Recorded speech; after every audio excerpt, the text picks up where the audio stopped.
매일 성경 묵상을 돕는 해설 가이드입니다. 안녕하세요. 묵상 코치입니다. 함께 읽고 나눌 말씀은 누가복음 18장 31절에서 43절까지 말씀입니다. 오늘 말씀 31절에서 34절까지는 예수님의 순환 예언을 소개합니다. 예수님께서는 이방인들에게 희롱을 당하고 채찍에 맞으며 죽임을 당하시지만 3일 만에 살아나실 것입니다. 35절에서 43절은 예수님의 맹인 치유 기적을 소개합니다. 이것은 예수님께서 메시아심을 입증하는 표적 중에 하나인데 여리고 부근에서 발생한 것입니다. 먼저 31절에서 34절 읽겠습니다. 예수께서 12제자를 데리시고 이르시되 보라 우리가 예루살렘으로 올라가노니 선지자를 통하여 기록된 모든 것이 인자에게 응하리라. 인자가 이방인들에게 넘겨져 희롱을 당하고 능욕을 당하고 침뱉음을 당하겠으며 그들은 채찍질을 하고 그를 죽일 것이나 그는 3일 만에 살아나리라 하시되 제자들이 이것을 하나도 깨닫지 못하였으니 그 말씀이 감추었으므로 그들이 그 이르신 바를 알지 못하였더라.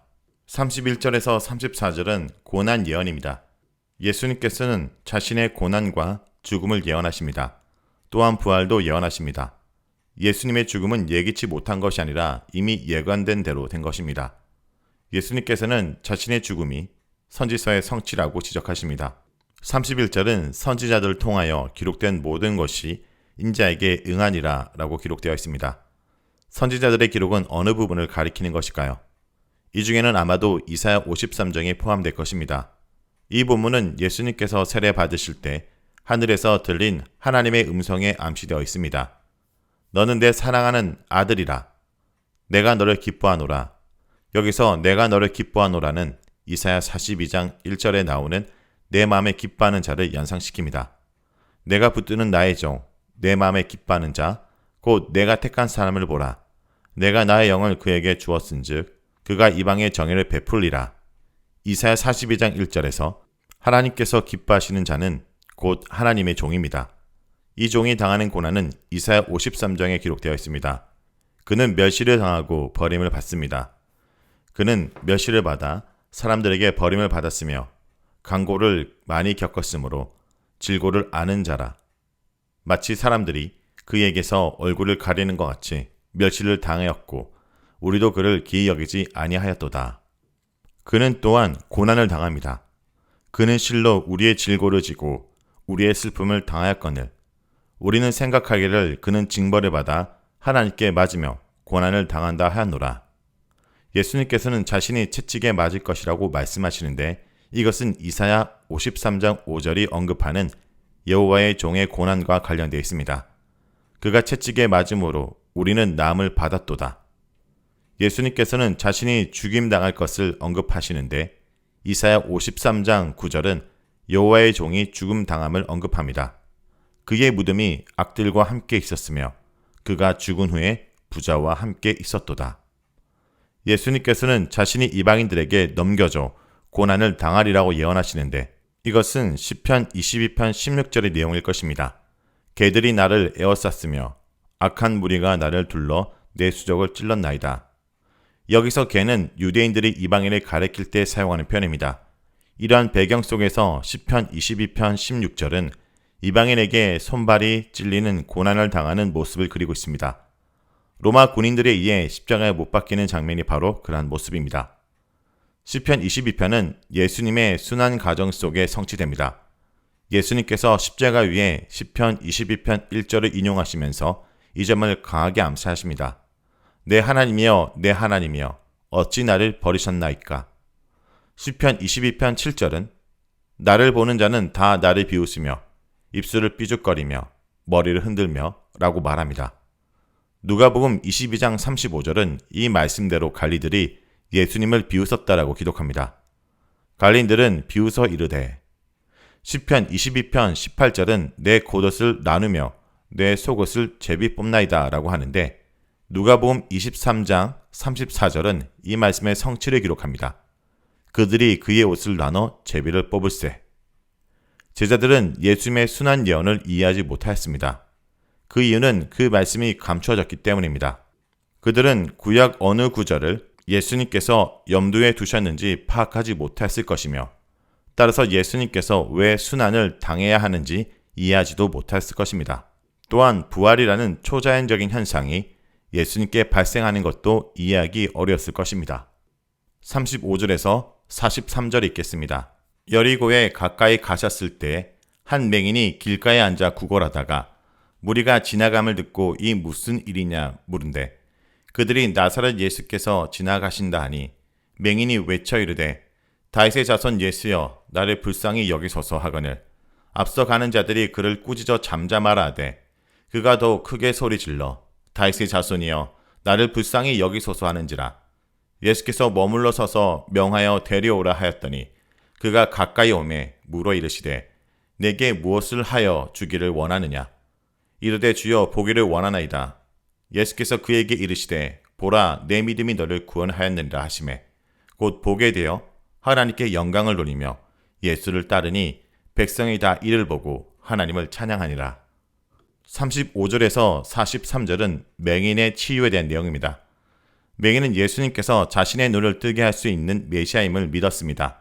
그의 믿음은 예수님께서 자비를 요청하는 외침으로 표현되었으며 잠잠히 하라고 요구하시는 꾸짖음에 굴하지 않는 모습으로 입증되었습니다. 이 맹인은 여리고 주변 길가에서 구걸을 하고 있었습니다. 그는 나사렛 예수께서 지나가심을 듣고 자신을 불쌍히 여겨달라고 소리칩니다. 자신을 불쌍히 여겨달라는 요청은 결국 눈을 뜨게 해달라는 요청이었음을 41절에서 알 수 있습니다. 도대체 그는 예수님을 어떤 분으로 생각했기에 눈을 뜨게 해달라고 요청했을까요? 그는 예수님을 다윗의 자손이라 불렀습니다. 이것은 메시아 칭호입니다.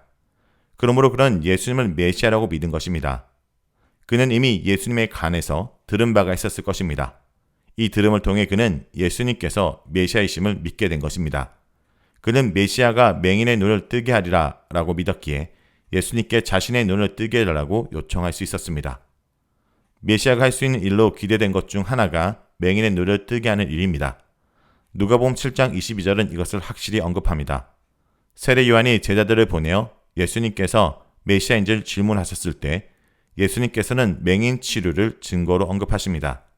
너희가 가서 보고 들은 것을 요한에게 알리매 맹인이 보며 못 걷는 사람이 걸으며 나병 환자가 깨끗함을 받으며 기먹은 사람이 들으며 죽은 자가 살아나며 가난한 자에게 복음이 전파된다 하라. 예수님께서 세례 요한에게 맹인 치유 등을 메시아 표적으로 언급할 수 있었던 이유는 구약 성경이 그렇게 언급했기 때문입니다. 이사야 35장 5절에서 6절은 다음처럼 기록합니다. 그때 맹인의 눈이 밝을 것이며 못 듣는 사람의 귀가 열릴 것이며 그때 저는 자는 사슴같이 뜰 것이며 말 못하는 자의 혀는 노래하리니 이는 강야에서 물이 솟겠고 사막에서 시내가 흐를 것임이라. 예수님께서 치료를 요청한 맹인에게는 메시아가 맹인의 눈을 뜨게 할 수 있다는 믿음이 있었고 예수님을 메시아로 믿는 믿음이 있었습니다. 그래서 예수님께서 자신의 눈을 뜨게 해달라고 요청한 것입니다. 이러한 요청을 하다가 사람들의 방해를 받았을 때 그는 굴하지 않고 더욱 크게 소리질렀습니다. 이러한 모습에는 분명히 믿음이 담겨 있습니다. 예수님께서는 이 믿음을 언급하시며 그 맹인을 칭찬하십니다. 내 믿음이 너를 구원하였느니라. 예수님께서 맹인을 칭찬하신 방식은 독특합니다. 맹인은 자신의 믿음 때문에 예수님께 간구할 수 있었고 예수님께서 그의 눈을 뜨게 해주셨습니다. 그러므로 맹인이 눈을 뜨게 된 직접적인 원인은 예수님의 능력입니다. 그럼에도 불구하고 예수님께서는 맹인의 믿음이 치유의 원인인 것처럼 말씀하십니다. 왜 그렇게 하셨을까요? 이 말씀은 예수님의 능력과 무관하게 맹인이 자신의 믿음으로 스스로 나았음을 뜻하지 않을 것입니다. 물론 예수님의 능력이 맹인을 치유하였지만 예수님께서는 이것을 언급하지 않으십니다. 이것은 맹인의 믿음 속에 이미 담겨있는 내용이기 때문입니다. 예수님께서는 맹인이 예수님의 메시아 정체와 능력을 믿었다는 점과 사람들의 방해에 굴하지 않았다는 점을 내 믿음이라고 표현을 통해 언급하십니다. 만일 그 맹인이 예수님의 메시아 정체를 믿지 않았다면 자신의 치유를 간구하지 않았을 것입니다. 만일 그 맹인이 처음에는 소리쳐 간구하다가 사람들의 방해에 기가 죽어서 물러섰다면 어떻게 되었을까요? 그는 아마도 치유받을 기회를 얻지 못했을 것입니다. 그래서 맹인의 믿음은 치유 과정에서 매우 중요하게 작용한 것입니다. 내 믿음이 너를 구원하였느니라 라는 말씀을 듣고 맹인이 이것을 어떻게 이해했을까요? 자신의 믿음이 옳다는 인정으로 받아들였을 것입니다. 자신의 믿음으로 예수님께 메시아이심을 시인하신 것으로 받아들였을 것입니다. 그의 치유는 그의 믿음이 옳았음을 입증하는 증거로 여겨졌을 것입니다. 결국 자신의 믿음 자체에 무슨 능력이 있어서 스스로 눈을 뜨게 되었다고 예수님께서 가르치신다고 이해하지 않았을 것입니다. 우리가 믿음으로 구원받았다는 도리를 이해할 때도 우리는 오해하지 말아야 합니다. 이것은 우리가 믿는 하나님께서 예수를 통하여 우리를 구원하신다는 도리입니다.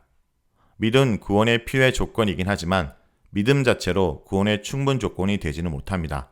하나님께서는 우리에게 있는 믿음이라는 조건을 보시고 그것을 구원의 조건으로 인정하시지만 우리는 하나님께 있는 사랑과 이 사랑이 표현된 그리스도의 십자가 순환을 보고 이를 구원의 조건으로 여겨야 합니다. 자, 여기까지가 누가복음 18장 31절에서 43절까지 말씀입니다. 오늘 말씀을 통해 우리는 무엇을 묵상하고 적용해야 할까요? 예수님만이 우리에게 새로운 삶을 주실 수 있습니다. 맹인들은 필사적으로 예수님께 도움을 요청하고 있습니다. 부자 간원이나 제자들과 달리 주님께만 모든 소망과 신뢰를 걸었습니다. 예수님은 이 맹인 안에 예수님을 아는 참 믿음이 있는 것을 보시고 그의 간절한 열망을 만족시켜 주신 것입니다.